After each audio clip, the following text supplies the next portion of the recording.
Nice. Okay, running up. I mean, we think that we were finishing this in January, and then I was in LA with you in February. I mean, that was all this year. You just edge back a tiny bit, Dave. Sure, just a bit edgier. That's perfect. Yeah. All right, we're good. That's me. Okay. So, I guess maybe a good place to start would be, you know, when did you know that you wanted to get back into Sherlock Holmes for the second time? And how did it feel getting back into the film? It was about this time last year, wasn't it? Yeah.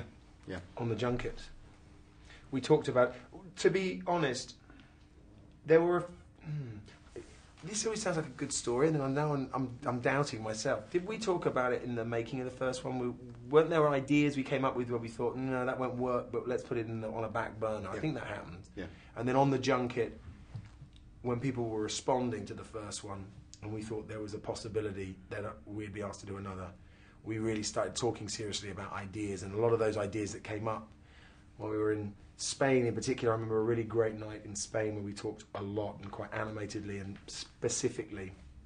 A lot of those ideas landed in this film. Yeah. We talked about a train. We talked about the two of us being in really, really bad shape, so you come into the second Sherlock not knowing how we got in such a state and how are we possibly going to make it further forward heading to Switzerland, which the book's informed. But I guess the main thing is, and I think what we've learned and what we've been talking about this time around is, you know, the reason it's so easy for sequels to fall short is somebody or a small group of people pre-package what they think the next installment should be.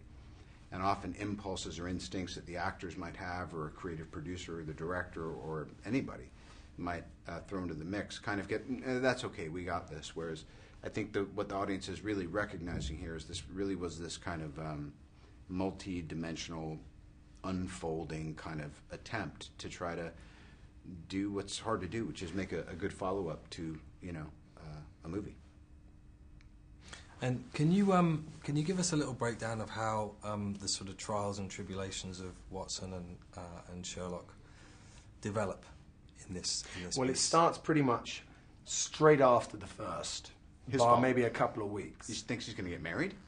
So my marriage is impending. If not, in fact, it's the morning of. No, there's a little precursor, but then there's then on the eve of the morning of his stag night, and yet at the same time, as with the first one, Moriarty has become the key focal point, if you like, to the greater picture of Holmes's investigations into certain crimes around the world.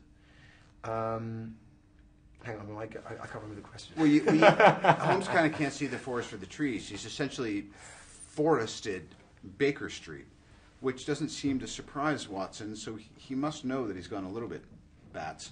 But then the thing is, you know, does he think that Holmes is on some paranoid conspiracy? No, but is it the absolutely worst timing for Holmes to say he's on the brink, which usually means, come on, let's go do this? Yeah. It's not going to be possible. But then suddenly... It's made possible. That's the other thing. It is him being put in that impossible situation where he has to embark on the new adventure.